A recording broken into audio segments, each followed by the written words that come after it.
दोनों बालक अदला बदली हो गए। ठाकुर जी भी इतने चतुर, बोले ही नहीं रास्ता में कि मैं राम नहीं हूँ। वो भी पकड़ के जा रहे, दिख के तो हूँ साकेत कैसो है, या राम के सखान को मजा चखा के आऊंगा।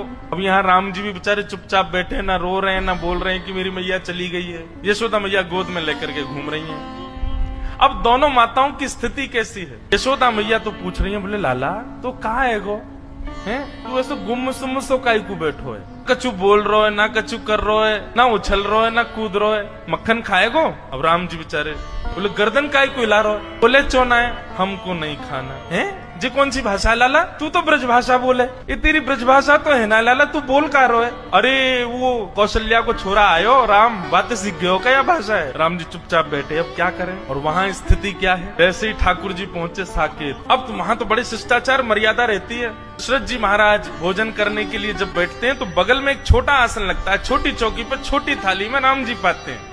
लेकिन यहाँ साकेत, यहाँ गोलोक धाम में तो नियम है कि श्री नंद बाबा की गोद में बैठ जाएं ठाकुर जी और उन्हीं की थाली में से खाएं।